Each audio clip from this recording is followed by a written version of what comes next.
படம் உண்மையிலே சூப்பராக இருந்தது. ஆக்சுவலி ஆண் பாவம் அது உண்மையிலே படத்துக்கு டைட்டிலுக்கு ஏற்ற மாதிரி உள்ளே சூப்பராக கொடுத்துருப்பாங்க. செம்ம விஷயங்களாக இருக்கும். நம்ம ஒரு விஷயத்துலேருந்து எதை ஃபெமினிசம் பேசுகிறோங்கிறத அதுக்கு அகெயின்ஸ்டாகவும் பேசாமல் அதுக்கான உள்ள அர்த்தத்தையும் தெளிவாக புரிய வச்சுருப்பாங்க. எதெல்லாம் ஃபெமினிசம் அப்படிங்கிற ஒரு விஷயம் அது ரொம்ப பிடிச்சிருந்தது. படம் முழுக்க செம்ம காமெடி, செம்ம ஃபன். உண்மையிலே ஹாப்பியாக சிரிச்சுட்டு நல்ல ஒரு என்ஜாய் பண்ணிட்டு என்டர்டைன்மெண்ட்டான ஒரு படம். பசங்க முக்கியமாக பார்க்குறாங்களோ இல்லையா, பொண்ணுங்க பார்த்து என்ஜாய் பண்ணலாம், அந்த அளவுக்கு இருந்தது. சூப்பராக இருந்தது. இல்லை அப்படி இல்லை, ரெண்டையுமே டிஃப்ரென்ஷியேஷன் பண்ணி காமிச்சிருக்காங்க. ஒரு பொண்ணுக்கு திடீர்னு ஒரு ஃப்ரீடம் கிடச்சிச்சின்னா எது ஃப்ரீடம்னே தெரியாமல் சில விஷயங்கள்லாம் பண்ணுவாங்களா. ஆக்சுவலி ரீல்ஸில் பண்ணுற எல்லாத்தையுமே நம்ம லைஃப்பில் இன்க்ளூட் பண்ணால் தான் அது ஃப்ரீடம்னு நினைக்கிறாங்களே, அதை இல்லை அப்படிங்கிற மாதிரி தெளிவாக காமிச்சிருப்பாங்க. படம் உண்மையிலே சூப்பராக இருந்தது. ஃபுல் என்டர்டைன்மெண்ட்னே சொல்லலாம். மியூசிக் வேறு லெவலில் இருந்தது. பீட் அந்த ஒரு காமெடியான அந்த ஒரு விஷயங்கள்லாம் வர இடத்துலலாம் பார்த்திங்கன்னா ரொம்ப நல்லா இருந்தது. அதே ஒரே ஒரு கொஸ்டின் தான், கடைசியாக வராது அம்பேத்கர் பிறந்த இடத்த சொல்லியிருக்கலாம், அதை கடைசி வரைக்கும் சொல்லாமே விட்டாங்க. அந்த ஒரு விஷயம் தான். சில விஷயங்கள்லாம் ரொம்ப நல்லா இருந்த மாதிரி இருந்தது. சூப்பராக இருந்துச்சு. அவர் தான் ஹீரோங்கிற மாதிரி எனக்குலாம் ஃபீல் ஆச்சு. செகண்ட் ஹாஃப்க்கு அப்புறம்லாம் பார்த்தீங்கன்னா ஃபஸ்ட் ஹாஃபை விட செகண்ட் ஹாஃபில் அவர் தான் ஹீரோங்கிற மாதிரி வரும். அந்த ஒரு ஃபீல்டுமே ரொம்ப நல்லா இருந்த மாதிரி இருந்தது. ஒரு சில விஷயங்கள் சட்டத்தை எந்த அளவுக்கு நம்ம பெண்களுக்காக பாதுகாப்புக்காக கொடுத்தாங்களோ அதே தான் அவங்க எந்த அளவுக்கு மாற்றி யூஸ் பண்ணுறாங்கன்ற ஒரு சில விஷயங்கள் இருக்கும்ல, அதையுமே ரொம்ப தெளிவாக காமிச்சிருந்தாங்க. அதனால் பெண்களுக்கு அகென்ஸ்டாகவும் இந்த படம் இல்லை. பெண் சுதந்திரமும் கண்டிப்பாக தேவை. அதே நேரத்தில் அதை ஓவராக யூஸ் பண்ணும்போது எந்த மாதிரிலாம் இருக்கும் கஷ்டம் அப்படிங்கிறதையும் தெளிவாக சொல்லியிருக்காங்க. அப்படிலாம் இல்லை, பெண்களும் நல்லவங்க இருக்காங்க, ஆண்களும் நல்லவங்க இருக்காங்கங்கிற மாதிரி தான் காமிச்சிருக்காங்க. சேம் இதுதான். டிஃப்ரென்சியேஷனான வித்தியாசமான ஒரு கான்செப்டாக இருந்தது. சூப்பராக இருந்தது. படம் ரொம்ப நல்லா இருக்குது. என்ஜாய் பண்ணி பார்க்கலாம். பசங்களாம் உட்காந்து நல்லா ஜாலியாக ஃப்ரெண்ட்ஸோடு என்ஜாய் பண்ணி சிரித்து விளையாடலாம். செம்மையாக இருந்தது. உங்களுக்கு அந்த டைலாக் ஓரியன்டாகவே எல்லாமே ரொம்ப நல்லாயிருக்கும். ஃபஸ்ட் ஹாஃப்லாம் பார்க்கும்போது கொஞ்சம் ஓகே, நார்மல் கல்யாணங்கிற மாதிரி தான் போகும். போக போக வேறு லெவலில் இருந்துச்சு. உண்மையிலே ஆண் பாவம் படம் பார்த்துட்டு வரேன். படத்தோட ஸ்டோரி என்னென்னா, 2 பேருக்கு அரேஞ்ச் மேரேஜ் ஆகுது. அதுக்கப்புறம் நார்மலாக ஹஸ்பண்ட் ஒய்ஃபுக்கு இடையில கொஞ்சம் சண்டைகள்லாம் வரும் இல்லையா. இதுக்கப்புறம் இவங்க டிவோர்ஸ் மாதிரி போய் நிற்கிறாங்க. டிவோர்ஸ் ஆனாங்களா இல்லையாங்கிறது தான் படத்தோட ஸ்டோரி. படம் பார்த்தீங்கன்னு வச்சுங்களேன், ஃபஸ்ட் ஆஃப் உங்களுக்கு கொஞ்சம் ஒரு லேக் தான் வச்சுங்க. உங்களுக்கு அந்த ஹஸ்பண்ட் ஒய்ஃபுக்கு இடையில இருக்க சண்டை அதுதான் மெயினாக ஃபஸ்ட் ஹாஃபில் காமிச்சிருக்காங்க. அந்த சீன்ஸ் எல்லாம் பார்த்தீங்கன்னு வச்சுங்க, சீன் ஓப்பனிங் ஆன உடனே இந்த சீன் இப்படி தான் போகுதுங்கிறது ரொம்ப ஈஸியாக கெஸ் பண்ணுற மாதிரி போச்சு. அதை தாண்டி இன்னொரு விஷயம் என்னென்னா, அது ஒரு லீனியராக அவங்க காமிக்காமல் ஒரு லாயரை நம்ம விஜய் விக்னேஷ் தான் போய் இவங்க பேசுகிற மாதிரி போய் காமிச்சிருக்காங்க. ஸோ ஒவ்வொரு சீனும் முடிஞ்ச உடனே அவர் விக்னேஷ் வராரு, திரும்ப அந்த சீன் போது விக்னேஷ் வராரு. கிட்டத்தட்ட பார்த்தீங்கன்னா ஒரு படம் பார்த்துருக்கும்போது நடுவில் ஆட் பார்த்த மாதிரி ஒரு ஃபீல் வந்துச்சு. ஆடியன்ஸுக்கு படத்தை விட்டு வெளில வந்து பார்க்குற மாதிரி இருந்துச்சு. ஸோ அதனால் ஃபஸ்ட் ஹாஃப் எனக்கு கொஞ்சம் அந்தளவுக்கு செட் ஆகலை.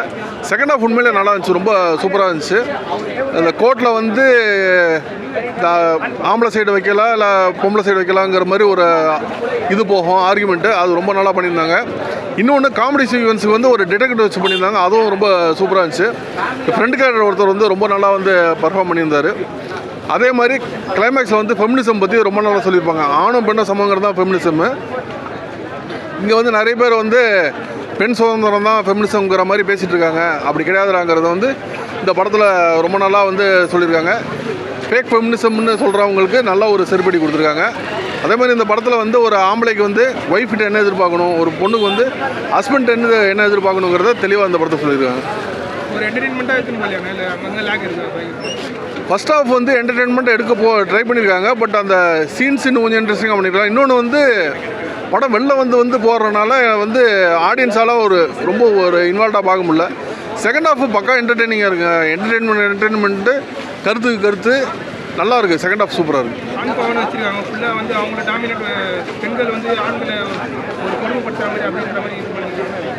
பெண்கள் ஆண்களை கொடுமைப்படுத்துகிற மாதிரிலாம் அந்த படத்தில் காமிக்கல. பட் என்னென்னா, நம்ம கோர்ட்டுக்கு போகிறோன்னு வச்சுங்களேன், சட்டம் பெண்களுக்கு எவ்வளோ ஒரு சாதகமாக இருக்குது. இதை யூஸ் பண்ணி லாயர்ஸ் தப்பாக யூஸ் பண்ணுறாங்கல்ல. ஸோ ஜஸ்ட்டு நான் ஒரு கம்ப்ளைண்ட் கொடுத்தாலும் நீ தான் ப்ரூவ் பண்ணணும். ஸோ அந்த மாதிரி சும்மா போயிட்டு உனக்கு ஆண்மை இல்லைன்னு சொல்கிறேன், உனக்கு இது சரியில்லை, உனக்கு இந்த வியாதி இருக்குது அப்படின்னு சொல்லுவேன். ஒவ்வொன்றுக்கும் அவன் போய் ப்ரூவ் பண்ணிகிட்டு இருக்கணும்.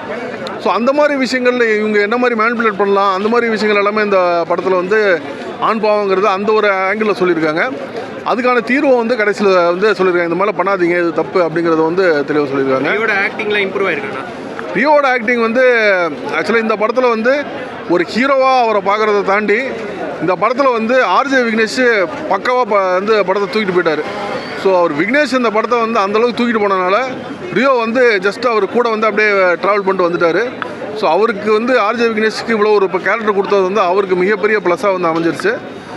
கண்டிப்பாக அவர் போக போக வந்து ஒரு படத்தை வந்து அவரே வந்து தூக்கி ட்ராவல் பண்ணுற அளவுக்கு வளர்ந்துருவார். இந்த படத்தில் வந்து இன்னும் கொஞ்சம் அவருக்கு கொஞ்சம் இம்ப்ரூவ்மெண்ட் தேவைப்படுது. மியூசிக் எப்படின்னா இருந்துச்சு? மியூசிக் எல்லாம் டீசெண்டாக இருந்துச்சு. டெக்னிக்கலாக நீங்கள் எந்த குறையும் சொல்ல முடியாது. சினிமாட்டோகிராஃபி, எடிட்டிங்கு, டிஏ எல்லா இதுவும் நல்லா தான் பண்ணியிருந்தாங்க. டெக்னிக்கலாக அந்த படம் நல்லாயிருக்கு. ஆண் பாவம் ஒரு ஜாலியான படம், ஒரு என்ஜாய் பண்ணக்கூடிய ஒரு வைப்பான படம்னு சொல்லலாம். படம் அது ஒன்றும் பிரச்சனை இல்லை. நான் ஆரியன் வந்து முன்னாடியே பார்த்துட்டேன். நான் இனி தான் ஆண் பாவம் பார்த்தேன். ஆண் பாவம் வந்துட்டு யாருக்கான படம் அப்படின்னா கப்புள்ஸ்க்கான படம். எல்லாருமே பார்க்கலாம், ஃபேமிலியே பார்க்கலாம், அது ஒன்றும் பிரச்சனை இல்லை. முக்கியமாக பார்க்க வேண்டியவங்க வந்துட்டு ஃபேக் ஃபெமினிஸ்ட்டாக இருக்கிறவங்க தயவுசெய்து பார்க்கணும். அவங்களுக்கு தான் பின்னாடி சூடு வச்ச மாதிரி இருக்கும். பாருங்கள், பிரச்சனை பண்ணுங்கள், போராட்டம் பண்ணுங்கள், சண்டை போடுங்க, கேஸ் போடுங்க. அப்போ தான் இந்த படத்துக்கு ஒரு விளம்பரம் கிடைக்கும், இன்னும் நல்லா ரீச் ஆகும். கண்டிப்பாக அவங்களுக்கு இந்த படம் பார்க்குறப்ப கோவம் வரும். ஆமாம், நம்ம பாவம் தானே அப்படி இல்லையா? நம்ம போயிட்டு எடுக்கிற நீங்களும் பாவம், சொல்கிறேன் நானும் பாவம். பட் அதை தாண்டி அது ஏன் பாவன்றதை பேசியிருக்காங்க. அதே நேரத்தில் நம்ம பண்ணுற பிரச்சனைகளையும் தப்புகளுமே பெண்களை எந்த அளவுக்கு பாதிக்குதுன்றதுமே பேசியிருக்காங்க. ஸோ 2 பேருக்கான படம் தான். முக்கியமாக ஒரு ஹஸ்பண்ட் அண்ட் ஒய்ஃபாக இருக்கிறவங்க கல்யாணத்துக்கு அப்புறம் விட்டு கொடுத்து போகிறது தான் ஒரு வாழ்க்கை அப்படின்றது தான். அது யார் விட்டு கொடுத்து போகிறதுன்னு சட்டை போட ஆரம்பித்தா அது கல்யாண வாழ்க்கை நிலைக்காதுன்றது தான் கான்செப்ட். அது எல்லாருக்கும் புரிகிற மாதிரி ரொம்ப ஈஸியாக சிம்பிளாக சொல்லியிருக்காங்க. நிறைய பேர் ஆக்சுவலாக அதான் நம்ம பண்ணுறதா, நம்ம பார்க்கறது தான். அதை வந்துட்டு ரொம்ப ஜாலியாக சொல்லியிருக்காங்க. அது கொஞ்சம் மிஸ் ஆயிருந்தாலும் கூட கான்ட்ரவர்சியாக இருக்கும். அப்படி இல்லாமல் ரொம்ப எல்லாருக்குமே புரிகிற மாதிரி ஒரு புரிதலோடு சொல்லியிருக்காங்க. நல்லா இருந்தது. ஒரு கல்யாணம் நிச்சயமாகுதுன்னா அதுக்கு முன்னாடி எப்படிலாம் நடிக்கிறானுங்க, கல்யாணத்துக்கு அப்புறம் அது உடையிறப்போ இப்படிலாம் சண்டை போடுறாங்கன்றது தான் கான்செப்ட். அது நல்லா பண்ணியிருக்காரு டேரக்டர். ஆக்சுவலாக அது கொஞ்சம் மிஸ் ஆயிடுச்சுனாலும் சரி, கிளைமேக்ஸ்லையுமே சின்னதாக மிஸ் ஆயிருந்தாலும் மொத்த பெண்களுக்கு எதிரான படமாக மாறி இருக்கும். ஆனால் அதையுமே ரொம்ப நல்லா பண்ணியிருக்காங்க. ஃபீமேல் டாமினன்ஸுமே அதுதான். அதாவது சட்டங்களையும் அங்கே ஆண்களுக்கு எதிராக இருக்கிற விஷயங்களையுமே தன்னோட அட்வான்டேஜாக எடுத்துக்கிட்டு நல்லா இருக்கிற ஆண்கள் மேலேயும் தப்பை போட்டு அவங்களோட வாழ்க்கையை சிதைக்கிறது எவ்வளோ பெரிய தப்பு அப்படின்றதையும், ஃபேக் ஃபெமினிசமாக இருக்கிறது, அதாவது இதுதான் நான் பெண்ணியவாதம்னு நினைக்கிற விஷயங்களுமே அது எவ்வளோ தூரத்துக்கு தப்புன்றதையுமே ரொம்ப அழகாக காட்டியிருக்காங்க.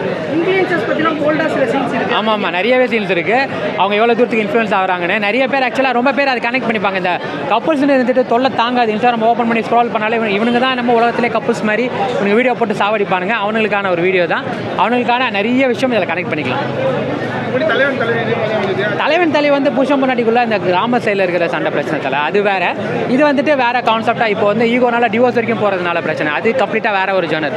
ஆனால் அதுவுமே ஜாலியாக தான் எனக்கு ஒர்க் அவுட் ஆச்சு. இந்த படமும் நல்லா இருக்கும், சூப்பராக பண்ணியிருக்காரு. செகண்ட் ஹாஃப்ல அவர் தான் ஹீரோ மாதிரி, செகண்ட் ஹீரோ மாதிரி நல்லா பண்ணியிருக்காரு. ஜாலியான படம் தலை, ஒரு மெசேஜோடு முடிச்சிருக்கு, அவ்வளோதான். வேறு இதுக்கு மேலே எப்படி தான் படம் எடுக்கணும்னு எனக்கு தெரியல. எந்த படம் எடுத்தாலும் குறை சொல்லிட்டே இருக்கிறவங்களுக்கு இந்த படத்துலையும் குறைகள் இருக்கும். என்னை பொறுத்த வரைக்கும் குறையெல்லாம் இருக்குது எல்லா படத்துலையும். அதை தாண்டி அந்த படம் எவ்வளோ தூரத்துக்கு நல்லா இருக்குன்றதை சொல்லணும், அவ்வளோதான்.